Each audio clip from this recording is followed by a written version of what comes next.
Middle east के अंदर Israel अगर किसी को अपना राइवल या कंपेटिटर मानता है तो वो है ईरान। उसको पता है जितनी देर तक मिडिल ईस्ट के अंदर ईरान की हेजमनी और डोमिनेंस रहेगी तो इजराइल का कहीं ना कहीं पे जो ड्रीम है टेरिटोरियल एक्सपेंशन या एक्सपैंड करने का, and you know very well about one thing, greater Israel, तो वो कैसे फुलफिल करेगा। इजराइल को लगता है सबसे बड़ी जो रुकावट है, इंड्रेस है, वो ईरान है, इसलिए इसको साइडलाइन किया जाए। हालांकि जो दूसरे गल्फ स्टेट्स हैं उनके साथ उसने बनाकर रखी हुई है। फॉर एग्जाम्पल यूएई का मामला देख लें, अब्राहम अकॉर्ड साइन होता हुआ नजर आया 2020 के अंदर। उसके बाद हमें I2U2 की मीटिंग भी देखने को मिलती है। इसी तरह सोमालीलैंड वाला केस आपके सामने ही है, जहां पर जो है इजराइल ने रिकग्नाइज किया उसको, और यूएई सबसे ज्यादा जो है सोमालीलैंड की पोर्ट्स के ऊपर इन्वेस्टमेंट कर रहा है। चले, इजराइल वाला तो कहीं ना कहीं पे देखने को मिल रहा है कि भाई वो टेरिटोरियल एक्सपेंशन चाहता है, उसका ड्रीम है, ये चीजें हैं। लेकिन यूएसए के क्या इंटरेस्ट है? तो फ्रेंड्स एक इंपॉर्टेंट चीज यहां पर यह भी है कि यूएसए और ईरान की जो कन्फ्रंट्रेशन है वो अभी से नहीं है, वो 70 ईयर प्लस का मामला है इनका। तो दोस्तों आज की जो वीडियो बहुत इंपॉर्टेंट रहने वाली है, इसका जो हमारा एनालिसिस रहने वाला, अभी जो रिसेंट वॉर हमें देखने को मिली यूएसए, इजराइल और ईरान के दरमियान में, इसका पूरा जो है एनालिसिस करने वाले हैं, हिस्टोरिकल बैकग्राउंड भी जो है इसका लेंगे दोस्तों। तो चलते हैं अपने लेक्चर की तरफ। सबसे पहले अगर देखा जाए, अभी जो यूएसए, इजराइल और ईरान के दरमियान में हमें वॉर देखने को मिली, लेकिन इससे पहले थोड़ा सा हम बैकग्राउंड देख लेते हैं ताकि आपको चीजें यहां पर क्लियर हो जाए। ठीक है, देखिए दोस्तों, यूएसए और ईरान के दरमियान में जो मैटर है ना, वो 70 ईयर प्लस का है। सबसे पहले अगर देखा जाए ना, यहां पर हमें देखने को मिलता है, तो फ्रेंड्स जो स्टोरी जो है ना 1953 से स्टार्ट होती है, जब यहां पर ईरान के अंदर फर्स्ट टाइम कोई प्राइम मिनिस्टर डेमोक्रेटिकली इलेक्ट होकर आता है, वो होता है मुसद्दक।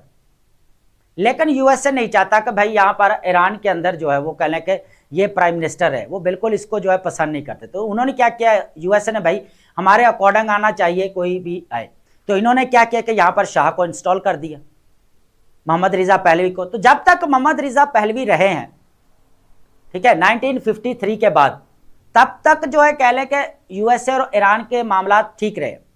लेकिन मामला तब बिगड़ते हैं जब 1979 के अंदर ईरानियन रेवोल्यूशन देखने को मिलता है और मोहम्मद रिजा पहलवी को यहां पर टॉपल कर दिया जाता है, और यहां पर हमें पूरा जो है एक इस्लामिक रेवोल्यूशन देखने को मिलता है। तो यहां पर यह भी कहा जाता है कि ऑलमोस्ट 52 सिटीजन जो अमेरिकन है उनको यरगमाल बना लिया जाता है ईरान की तरफ से, और ये कितने दिन तक रहता है यहां पर, 444 डेज तक। ठीक है, इसके बाद यहां पर क्या होता है, 1980 से लेकर 88 तक ईरान इराक वॉर होती है। तो यहां पर जो है यूएसए क्या करता है, पूरा जो सपोर्ट करता है वो इराक को करता है, किसके अगेंस्ट, ईरान के, क्योंकि उसको पता है कि जो अभी ईरान के अंदर गवर्नमेंट है वो उनके अकॉर्डिंग नहीं है, क्योंकि मोहम्मद रिजा पहलवी को तो ऑलरेडी जो उसने शाह यहां पर इंस्टॉल किया था उसको तो ऑलरेडी वो टॉपर जो है निकाल दिया गया, यहां पर टॉपल कर दिया गया है। ठीक है, तो अब इन्होंने क्या किया, यहां पर 1980 से लेकर 88 तक जो है इराक को सपोर्ट किया। उसके बाद जो है 1984 के अंदर टेररिज्म डेजिग्नेशन भी देखने को मिला, जहां पर ईरान को बोला गया। ठीक है, उसके बाद मामला चलते रहे, फिर हमें यहां पर 2015 के अंदर JCPOA यहां पर साइन होते हुए नजर आया। जो यहां पर P5 जो परमानेंट मेंबर्स हैं यूएनओ के, सिक्योरिटी काउंसिल के, जो हमें यहां पर UK, USA, France, China, Russia नजर आते हैं, प्लस हमें जर्मनी नजर आता है, और यहां पर यूरोपीय यूनियंस। तो इन्होंने क्या किया कि भाई यहां पर जो है ना पूरा यूरेनियम इनरिचमेंट के ऊपर यहां पर रिस्ट्रिक्शंस लगाई गई, सैंक्शंस लगाए गए।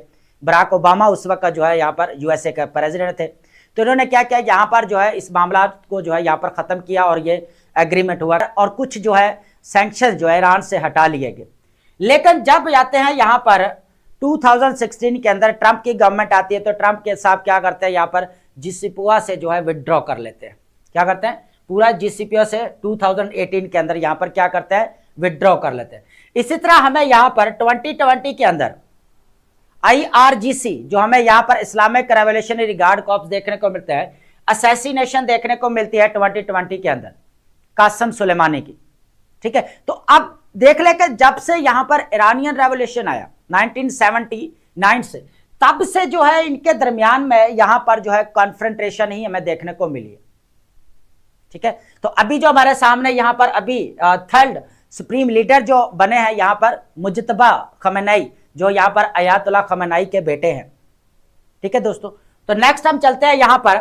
फिर क्या हुआ कि यहाँ पर असैसिनेशन हुई, और फिर 2025 के अंदर 2025 के अंदर क्या होता है यहाँ पर, जब ऑलरेडी अगर देखा जाए तो 7 अक्टूबर 2022 के अंदर जो अटैक्स किया गया यहाँ पर, अब इजराइल ने क्या किया, उसको दोबारा पैलेस्टाइन के ऊपर अटैक किया, तो यहाँ पर इनके दरमियान में वॉर यहाँ पर एस्केलेट होते हुए नजर आई। तो वहां पर अगर देखा जाए तो पैलेस्टीनी जो है वो 75,000 जो है यहाँ पर मारे जाते हैं। फिर क्या होता है कि यहाँ पर जो है वो कह लेकर 2025 आता है, मिड की बात कर रहा हूँ, जून के बुलाई, है ना। जून के अंदर क्या होता है कि यहाँ पर जो है वो कह ले के यूएसए और ये हमें ईरान के दरमियान में 12 डे वॉर देखने को मिलती है। तो यहाँ पर यूएसए क्या करता है, यहाँ पर USA strikes 3 sites in Iran, ठीक है, न्यूक्लियर फैसिलिटीज के ऊपर अटैक करता है यहाँ पर। तो सबसे पहले अगर देखा जाए नतान्स हमें नजर आता है, अस्फहान नजर आता है, उसके बाद फोर्डो हमें नजर आता है यहाँ पर। तो ये 12 डे तक इनके दरमियान में वॉर देखने को मिलती है। अब डिमांड क्या थी यहाँ पर, यूएसए चाहता था कि भाई न्यूक्लियर फैसिलिटीज के ऊपर रिस्ट्रिक्शंस लगाना। यही कहा जा रहा था कि जी ईरान जो है वो कह ले के न्यूक्लियर फैसिलिटीज को अपनी बढ़ा रहा है, प्रमोट कर रहा है, तो इसको रोकना पड़ेगा। हालांकि यहाँ पर यह भी कहा जाता है कि इंटरनेशनल जो एटॉमिक एनर्जी है, तो उन्होंने कहा एजेंसी, तो उन्होंने कहा भी ऐसा कुछ भी नहीं नजर आया, यह भी कहा जाता है। ठीक है, ये चीज है। अब जो मामला जो अभी रिसेंटली हमें वॉर जो देखने को मिली 28 फेब जो स्टार्ट हुई, ये देखना पड़ेगा, ये इंपॉर्टेंट चीज है यहां पर। तो यहां पर क्या होता है, 28 फेब से जो है इजराइल यूएसए ईरान वॉर कब से स्टार्ट होती है भी, 28 फेब से जो है यहां पर स्टार्ट हो जाती है। अब यहां पर चीजों को अंडरस्टैंड करना पड़ेगा, पूरा एनालिसिस करेंगे। नेक्स्ट भी हमारे पास कुछ पेजेस हैं, बहुत इंपॉर्टेंट है, स्टेट ऑफ हॉर्मुज को भी ऐड करने वाले हैं, और यहां पर की आर्गुमेंट्स हैं वो भी देखेंगे कि कौन से हैं, बहुत इंपॉर्टेंट है दोस्तों। सबसे पहले इसको थोड़ा अंडरस्टैंड कर लेते हैं कि 28 फेब से जो है वो कह ले कि यूएसए इजराइल और ईरान के दरमियान में वॉर जो है वो स्टार्ट होती है। अब होता क्या है कि यहां पर ऑपरेशन एपिक फ्यूरी 28 फेब 2026 जो है स्टार्ट होता है। यहां पर इजराइल और यूएसए मिलकर जो है एयर स्ट्राइक्स करते हैं, किस पर, ईरान पर। ठीक है, तो अब ये हमें देखने को मिल रहा है यहां पर ऑपरेशन। ठीक है, अब सेकंड जो ईरान की तरफ से ऑपरेशन स्टार्ट किया गया, ऑपरेशन ट्रू प्रॉमिस फोर्थ। अब ये बेसिकली अप्रैल 2024 के अंदर स्टार्ट किया गया था फर्स्ट। फिर हमें जो थर्ड देखने को मिला वो यहां पर जो अभी 12 डे वॉर हुई, तो उस वक्त ये किसके अगेंस्ट था, बेसिकली इजराइल के अगेंस्ट। किसके अगेंस्ट था, इजराइल के। ठीक है, तो ऑपरेशन जो ट्रू प्रॉमिस अभी उसका कौन सा फेज हमें देखने को मिल रहा है, फोर्थ फेज। ठीक है, तो ये दोनों की तरफ से जो है कह लेके ऑपरेशन स्टार्ट किए गए। अब यहां पर क्या होता है कि मिलिट्री जो साइट्स है यहां पर जो ईरान के, उसके ऊपर अटैक्स किया गया। तो इजराइल ने क्या किया कि भाई यहां पर जो है ना, ईरान का अगर डैमेज करना है तो इसके न्यूक्लियर फैसिलिटीज के ऊपर जो है वो पूरा करना पड़ेगा, इंफ्रास्ट्रक्चर्स को तबाह करना पड़ेगा। तो इन्होंने क्या किया कि अकॉर्डिंग टू इंटरनेशनल मीडिया, अगर आप बीबीसी को उठाकर देखें तो अगर देखा जाए तो 100+ जो है यहाँ पर तेहरान के अंदर जो है हमें यहाँ पर अटैक्स देखने को मिलते हैं, जो यूएसए और इजराइल की तरफ से बेसिकली किए जाते हैं। Strike on revolutionary guard headquarters in Tehran, जहां पर हमें असैसिनेशन ऑफ अयातुल्ला खमेनेई भी देखने को मिलते हैं। ठीक है, 28 फेब को। ठीक है, उसके बाद ये जितने भी येलो है हमें नजर आ रहे हैं, ये टोटली अगर देखा जाए तो ईरान के अंदर हमें देखने को मिलते हैं। उसके बाद अगर जो टारगेट्स किया गया यहाँ पर अस्फहान है, उसके बाद कराज है, उसके बाद हमारे पास कौम है, तबरेज है। तो यहाँ पर जो है वो कह ले कि इजराइल और यूएसए की तरफ से जो है वो स्ट्राइक्स किए गए। तो ऊपर से इन्होंने क्या किया, यहाँ पर ईरान ने क्या किया कि गल्फ जितने भी स्टेट्स हैं, अब गल्फ स्टेट्स को क्यों यहाँ पर निशाना बनाया गया, अब यहां पर एक और चीज भी मैं ऐड कर दूं, लॉ ऑफ न्यूट्रलिटी, जो न्यूट्रल स्टेट्स हैं, जो न्यूट्रल स्टेट्स है, जो टारगेटेड लॉ क्या कहते हैं बेसिकली उसको भी देखना पड़ेगा। न्यूट्रल स्टेट्स जितनी देर तक किसी भी कह ले के यहां पर पार्टी को सपोर्ट नहीं करेंगे, है ना मिलिट्री कह ले सपोर्ट कोई होगी, ना टेरिटोरियल, ना कोई वेपन्स, अगर इनमें से कुछ एक चीज भी अगर देते हैं तो वो भी समझे कि न्यूट्रल स्टेट नहीं रहेगी, ये भी चीज है। तो अब देखा जाए तो ये कहा जा रहा है कि जो ईरान की तरफ से ये कहा जा रहा है कि भाई गल्फ जो स्टेट्स के ऊपर अटैक्स किए गए, तो वहां पर जो है यूएसए की मिलिट्री बेसिस थी, इसकी वजह से जो है हमने यहां पर स्ट्राइक किए। अब लॉ ऑफ न्यूट्रलिटी क्या कहती है कि जितनी देर टेरिटोरियल, और अगर देखा जाए तो टेरिटरी पूरी किसकी है, यहाँ पर गल्फ स्टेट्स की, वहां पर जो है वो कह लेंगे यूएसए के, हमें कह लेंगे यहाँ पर मिलिट्री बेसिस भी देखने को मिल रहे हैं। ठीक है, तो ईरान ने तो इस चीज को यहां पर सामने रखते हुए कहा कि भाई हमने तो इसलिए स्ट्राइक किया, लेकिन कहीं ना कहीं पे एक और चीज भी यहां पर कही जा रही है जो आपको शायद पता हो। वो ये भी कहा जा रहा है ईरान चाहता है कि भाई गल्फ स्टेट्स के ऊपर प्रेशर बिल्ड किया जाए, ताकि गल्फ स्टेट्स की जो है यूएसए के साथ बनती है, बोर्ड ऑफ पीस के मेंबर है, तो इनकी आपस में जो है वो सही अंडरस्टैंडिंग है, तो इस वॉर को यहां पर रोका जा सके, इस एस्केलेशन को यहां पर रोका जा सके। हालांकि अगर देखा जाए हमें स्मोक स्क्रीन जो है यहां पर निगोशिएशंस जो देखने को मिल रहे हैं, है ना, जनेवा में ऑलरेडी अगर देखा जाए तो थर्ड राउंड चलने वाला था, थर्ड राउंड होने वाला था टॉक्स का, निगोशिएशंस का, और यहां पर ओमान अपना रोल प्ले कर रहा था as a mediator role. Muscat की बात कर रहा हूं, उनके फॉरेन मिनिस्टर काफी रोल प्ले किया, निगोशिएशंस टॉक्स वगैरह होती रही, थर्ड राउंड होने वाला था यहां पर जनेवा के अंदर। लेकिन क्या हुआ, यह भी कहा जा रहा है कि उतनी देर तक क्या किया, इजराइल और यूएसए ने प्रिपेयर किया अपने आप को, और उसके बाद यहां पर जो 28 फेब को जो है यहां पर जो कहा जाता है ऑपरेशन एपिक फ्यूरी को यहां पर स्टार्ट किया और टारगेट्स किया, यहां पर प्रेसिडेंशियल जो ऑफिस तेहरान के अंदर है बेसिकली वहां पर टारगेट्स किया गया, और अयातुल्लाह खमेनी और उसके साथ जो लीडरशिप है वो भी जो है यहां पर मारे गए। तो ये चीज हमें यहां पर देखने को मिलती है कि एक तरफ तो निगोशिएशंस चल रहे हैं, एक तरफ टॉक्स चल रही हैं, और दूसरी तरफ से इजराइल ने जो है अपने टारगेट्स को ऑलरेडी सेट करके रखा हुआ। तो ये दोनों यहां पर जो है फिर मामला हमें बढ़ता हुआ नजर आया, और फिर जो है यहां पर operation true promise fourth phase जो है यहां पर स्टार्ट किया गया अगेंस्ट इजराइल। तो फिर जो है पूरा मामला जो आपके सामने है कि किस तरह जो है ईरान ने फिर जितने भी कवैत है या फिर जो है गल्फ स्टेट्स जितने भी है, कतर है या बहरीन है या कह लें कि यहाँ पर सऊदी अरेबिया है, यूएई है, तो उसने यहाँ पर जो है वो स्ट्राइक की। उसके बाद यहाँ पर जो मामला बिगड़े, तो अब क्या हुआ कि यहाँ पर जो है वो कह लें कि सऊदी अरेबिया और पाकिस्तान के दरमियान में स्ट्रेटेजिक डिफेंस पैकेट है। तो अब भाई जो यहाँ पर ईरान की तरफ से सऊदी अरेबिया के ऊपर अटैक किए गए, तो पाकिस्तान ने कहा कि भाई आपको पता होना चाहिए कि ऑलरेडी जो है वो पाकिस्तान और सऊदी अरेबिया के दरमियान स्ट्रेटेजिक डिफेंस पैकेट भी है। तो यहाँ पर जो फिर जो है यहाँ पर कुछ ना कुछ मामला ठीक हुए, तो ईरान ने फिर नेक्स्ट जो है हमें अटैक्स देखने को नहीं मिले। ठीक है, फिर क्या हुआ कि यहाँ पर जो पूरा गल्फ स्टेट से, है ना, अब कहीं पे कुछ ये भी कहा जा रहा है कि जो इंफ्रास्ट्रक्चर्स के ऊपर अटैक्स किए गए वो ये भी कहा जा रहा है कि ईरान की तरफ से नहीं किए गए। अब साइप्रस के ऊपर भी यहां पर अटैक्स देखने को मिल रहा है। अब साइप्रस वाला मामला यह है कि इजराइल, साइप्रस और ग्रीक, ये तीनों का एक अलायंस हमें देखने को मिलता है, जो बेसिकली किसको डिफेंड करने के लिए, टर्की को डिफेंड करने के लिए मेडिटेरेनियन सी के अंदर। ठीक है दोस्तों, तो ये चीज भी है। तो अब यहां पर जो है ईरान ने क्या किया, फिर यहां पर जो है वो कह ले कि drone attack on the USA consult in Dubai, उसके बाद Iranian drone attacks in Qatar, उसके बाद drone attack on USA embassy in Riyadh. तो यहां पर जो ये जितने भी रेड सर्कल देखने को मिल रहे हैं, यहां पर जो है वो कह ले कि फिर ईरान की तरफ से जो है यहां पर जो है रिटेलिएट किया गया, डिफेंसिव पैकेट जो डिफेंसिव सॉरी जो है यहां पर रिटेलिएट किया गया। लेकिन एक चीज और भी है, कुछ चीजें यहां पर सामने आई फिर जो है, अभी कह ले कि यहां पर इजराइल, यूएसए और ईरान के दरमियान में वॉर तो है ही, लेकिन इसके नेगेटिव इंपैक्ट्स भी बहुत ज्यादा पड़ रहे हैं। अब बात करते हैं यहां पर ग्रेटर इजराइल वाला मामला, कि वॉर तो स्टार्ट हो गई कि चाहते क्या है। अब ग्रेटर इजराइल वाले ये है कि आपको भी पता है कि मिडिल ईस्ट के अंदर सबसे ज्यादा जो हेजमनी है वो ईरान की है। हालांकि अब दोनों न्यूक्लियर स्टेट्स जो है डिक्लेयर्ड नहीं है, लेकिन कहा यही जा रहा है कि इनके पास बहुत सारे जो है वो कह ले के वेपन सिस्टम है इनके पास स्ट्रॉन्ग।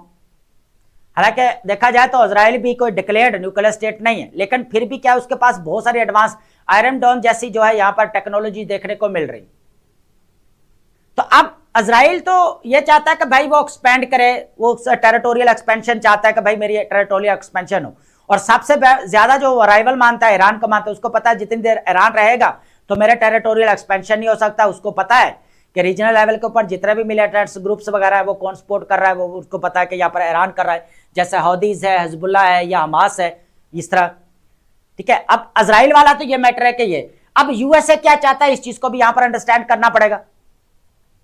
अब यूएसए चाहता है कि भाई एक तो है कि न्यूक्लियर प्रोग्राम्स, जिस पर आपके सामने है, ट्रंप ने विड्रॉ किया, फिर यहां पर दोबारा जो है इसके ऊपर सैंक्शंस लगाए गए ईरान के ऊपर। अब क्या हुआ कि 2025 के अंदर आपको पता है कि अभी हमने जिस तरह डिस्कस किया कि 2025 के अंदर 12 डे वॉर देखने को मिली, तो यहां पर यूएसए ने 3 न्यूक्लियर फैसिलिटीज के ऊपर अटैक किया ईरान के। ठीक है, ताकि जो है यहाँ पर जो न्यूक्लियर फैसिलिटीज प्रोग्राम्स को बढ़ा रहा है, प्रमोट कर रहा है, उसको यहाँ पर रोका जाए। फिर यहाँ पर बात आ गई रजीम चेंज। अब यूएसए क्यों चाहता है कि भाई यहाँ पर ईरान के अंदर रजीम चेंज हो। अब यही मामला हमें देखने को मिल रहा था यहाँ पर 1953 के बाद, ठीक है, जब यहाँ पर शाह को इंस्टॉल किया गया यूएसए की तरफ से। तो क्यों? क्योंकि उस वक्त भी जो है वो ये कहा जाता है कि जो मोहम्मद रिजा पहलवी है वो जो है कह ले कि यूएसए के साथ उनकी बनती है, प्रो वेस्टर्न भी उनको कहा गया। तो फिर क्या उसके अकॉर्डिंग जो है काम करते रहे, तो उनके मामला सॉर्ट आउट थे। फिर यहाँ पर 1979 से जो है इनके दरमियान में यहाँ पर कन्फ्रंट्रेशन जो है हमें होते हुए नजर आई, और अब तो जो है यहाँ पर वही चीज जो है हमें यहाँ पर वॉर में कन्वर्ट होते हुए नजर आई। ठीक है, तो अब रजीम चेंज चाहता है। एक तो यहाँ पर यूएसए का चाहता है कि भाई जो है ना न्यूक्लियर फैसिलिटीज के ऊपर यहाँ पर रेस्ट्रिक्शंस लगाना। फिर वो चाहता है कि कोई गवर्नमेंट ऐसी आए जो हमारे अकॉर्डिंग काम करे।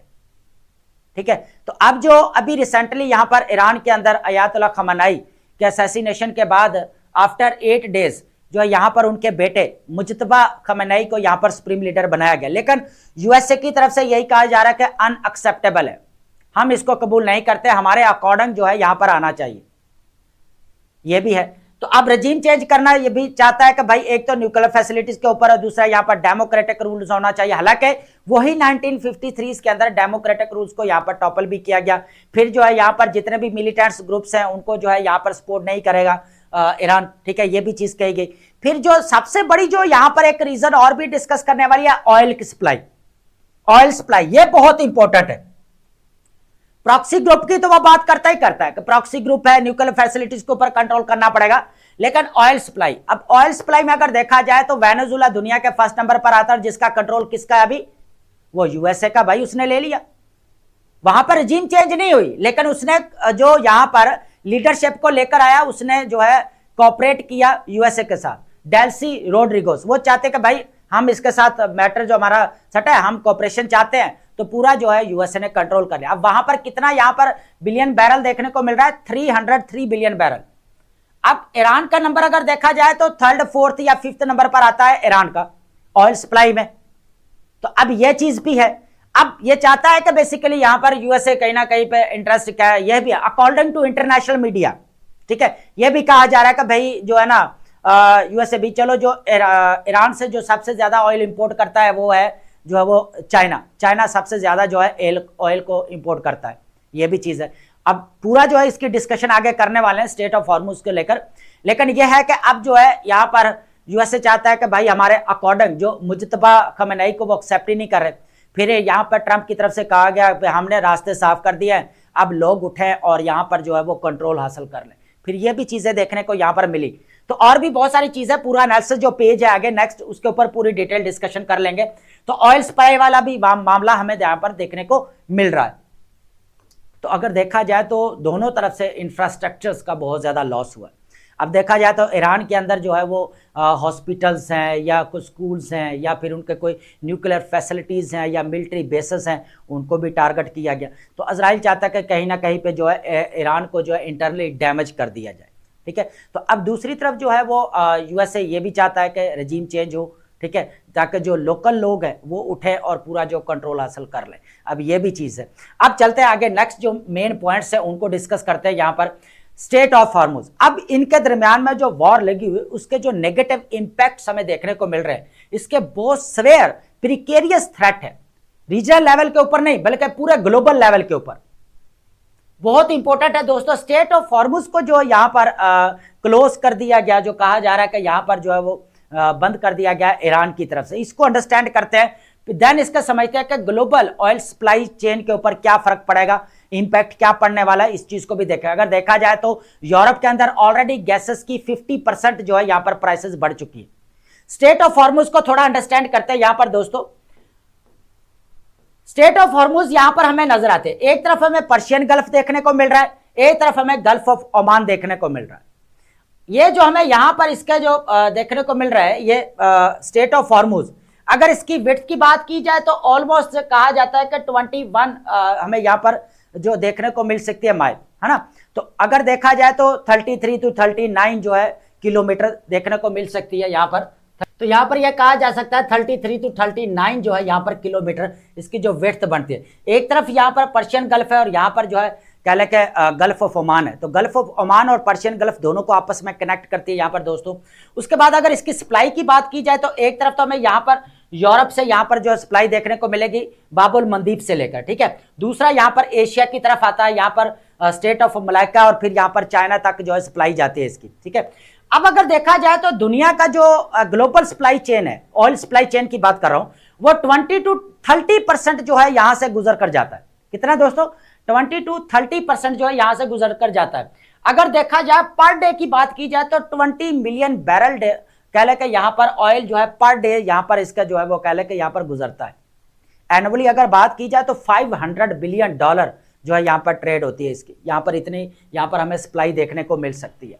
और इसका अगर देखा जाए 90 कह ले के 80% जो है यहाँ पर एशिया की तरफ भी जाता हुआ नजर आता है, और उसके अंदर सबसे ज्यादा जो है यहाँ पर इंडिया नजर आ सकता है, आपका चाइना, साउथ कोरिया, जापान, तो ये कंट्री वो हैं जो सबसे ज्यादा ऑयल यहां से इंपोर्ट करते हैं। तो अब यहां पर तो है कह ले के पूरा यहां पर कहा जा रहा है कि गल्फ ओमान के अंदर तो already Abraham Lincoln, Gerald Ford और ये जो वॉरशिप जो बड़े बड़े अमेरिका के वो यहां पर स्टैंड कर रहे हैं, और यहां पर जो अगर देखा जाए तो स्टेट ऑफ हॉर्मुज को यहां पर क्लोज कर दिया गया। दूसरी तरफ अगर देखा जाए यहां पर कतर, तो कतर ने क्या किया, यहां पर कतर ये कह रहा है कि मेरे जो यहां पर प्लांट्स पर अटैक्स किया गया तो यहां पर LNG जो है यहां पर बंद कर दी गई। उसने बेसिकली यहां पर फोर्स मेजोर का मतलब है कि जितने भी स्टेट्स के साथ जो एग्रीमेंट्स है उनको फर्दर आगे नहीं निभाया जा सकता, नहीं लेकर आगे चल सकते, तो उन्होंने क्या किया, यहाँ पर जितने भी एग्रीमेंट्स है हमें यहाँ पर सस्पेंड होते हुए नजर आए कतर की तरफ से, तो ये भी चीज है। तो अब देखा जाए तो यहाँ पर पूरा जो है अगर देखा जाए तो स्टेट ऑफ हॉर्मुज के अंदर जो सबसे ज्यादा ग्लोबल ऑयल सप्लाई होती है तो वो अब पूरी जो है यहाँ पर बंद हो चुकी है। तो अब उसके लॉसेस अगर देखा जाए, उसके नेगेटिव इंपैक्ट्स अगर देखा जाए ग्लोबल ऑयल सप्लाई चेन के ऊपर, तो अभी से जो है यूरोप के अंदर 50% गैसेस की जो प्राइस बढ़ चुकी है। और यह भी कहा जा रहा है, एक्सपर्ट यहां पर क्या कर रहे हैं कि 100 कितना बेसिकली 100 to 150 डॉलर पर बैरल जो है यहां पर बढ़ सकता है।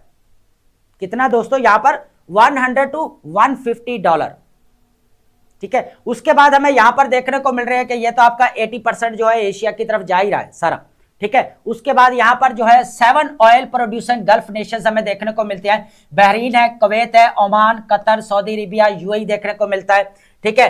यूरोपियन प्राइसेस में ऑलरेडी 50% बढ़ चुकी है। अभी रिसेंटली जो सबसे ज्यादा जो शाहरान ऑयल डिपोर्ट है जो ईरान का, उसके ऊपर भी हमें यहाँ पर जो है वो कह लें कि स्ट्राइक्स वगैरह देखने को मिले। तो एकदम से जो ऑयल सप्लाई चेन है वो पूरी डिसरप्ट हो चुकी है यहां पर, और जिसकी वजह से इन्फ्लेशन भी यहां पर बढ़ेगी, फ्यूल्स की प्राइसेस यहां पर बढ़ेगी, और कह ले कि एक बार इसके इतने नेगेटिव या सवेयर थ्रेट्स हैं जो यहां पर कह ले कि आगे नेक्स्ट फ्यू ईयर्स तक जो है यहां पर फेस करना पड़ेंगे। और ईरान की अगर बात की जाए तो ईरान के तो बहुत ज़्यादा यहाँ पर फेस करना पड़ेंगे, जिस तरह इंटरनली उसको डैमेज किया जा चुका है। तो ये ईरान जो है अभी इतनी जल्दी यहाँ पर स्टेबलाइज नहीं कर सकता, तो इसको यहाँ पर अभी जो है वो कुछ साल लगेंगे यहाँ पर दोबारा स्टेबलाइज करते करते। लेकिन अब यहाँ पर जो इंपॉर्टेंट पॉइंट्स हैं उनको भी देखते हैं, जो काफ़ी यहाँ पर जो हमें देखने को मिल रहा है डिस्कशन में या डिबेट भी देखने को मिल रही है, इनको 1 by 1 जो है यहाँ पर डिस्कस करते हैं। अब एक तरफ तो हमें यहां पर स्ट्राइक्स और फ्लॉड प्रेमिसेस की बात की जाए, अब यह भी कहा जा रहा है कि एक तरफ तो जो है ना USA क्या कर रहा है, जो है वो कह ले कि ईरान के साथ निगोशिएशंस कर रहा है, टॉक्स कर रहा है, ठीक है, बातचीत चल रही है। लेकिन यह भी कहा जा रहा है कि ये जो निगोशिएशंस है या जो कह ले के चल रहे थे टॉक्स जेनेवा के अंदर, इनको एक कह ले के एक smoke screen as a use किया गया, पर्दे के पीछे जो इन्होंने क्या किया यहाँ पर जो अपने आप को प्रिपेयर किया, और देन जो है यहाँ पर जो है आयतुल्लाह खमेनी को जो है यहाँ पर टारगेट्स किया गया। अकॉर्डिंग टू इंटरनेशनल मीडिया, यहाँ पर आप चेक करें उठाकर तो आपको यहाँ पर चीज़ें मिलेंगी कि किस तरह उन्होंने यहाँ पर कहा है कि जो है वो कह ले के जो एक तरफ तो निगोशिएशन चल रहे थे, लेकिन दूसरी तरफ जो है यहाँ पर जो है वो कह ले के आयतुल्लाह खमेनी जितने भी उसका कह ले के टोर उसको जो है वो कह ले के देखा जा रहा था कि बेसिकली उसकी लोकेशन वगैरह A to Z चीज़ें बेसिकली कहा जा रहा है चेक की जा रही थी, ठीक है। तो फिर जो है उनको एक तरफ तो जो है हमें न्यूक्लियर निगोशिएशन देखने को मिल रहा है, और दूसरी तरफ जो है यहाँ पर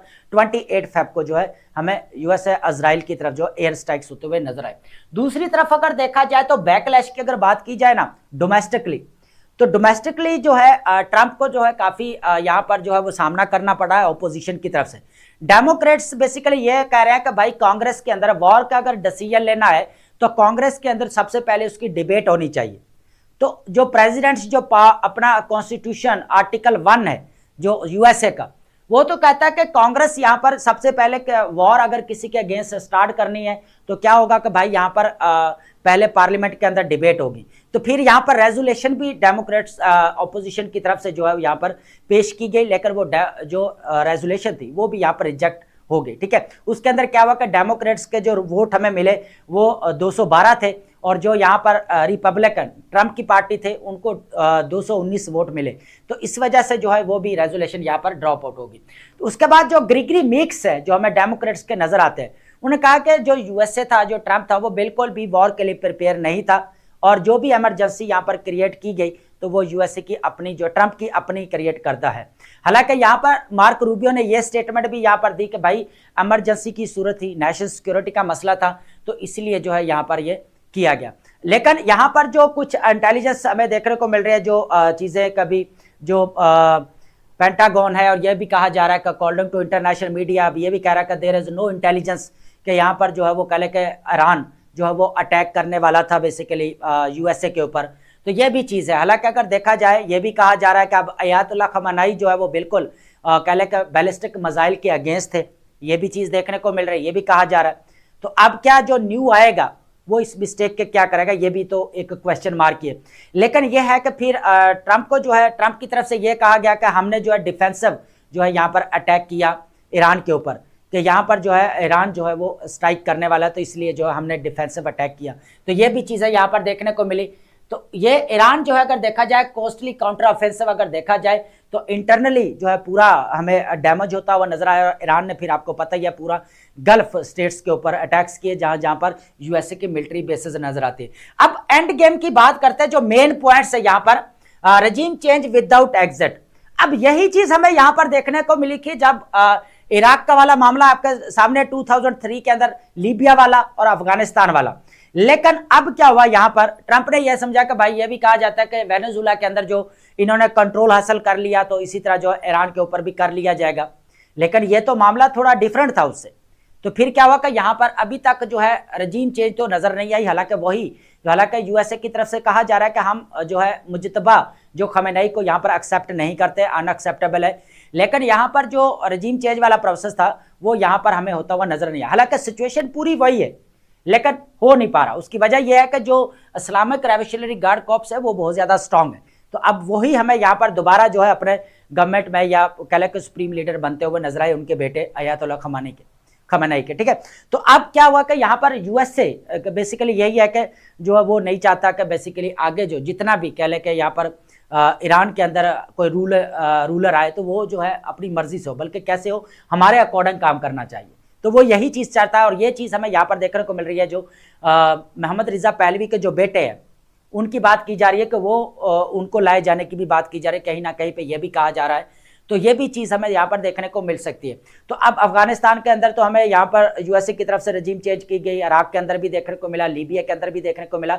लेकिन ईरान का जो थोड़ा सा डिफरेंट हमें देखने को मिला यहाँ पर।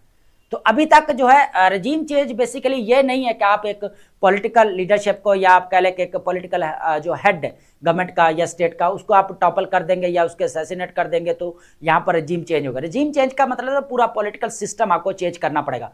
इसीलिए तो यूएसए ने कहा था कि आप जितने भी लोकल कॉमन जो यहाँ पर लोग हैं जो लोकल, वो क्या करें अब उठे और यहाँ पर जो है अपने इंस्टीट्यूशंस के ऊपर पूरा कंट्रोल हासिल कर ले। तो ये चीज़ बेसिकली अभी चल रही है। तो आई होप आपने पूरा लेक्चर अंडरस्टैंड किया होगा and thank you so much.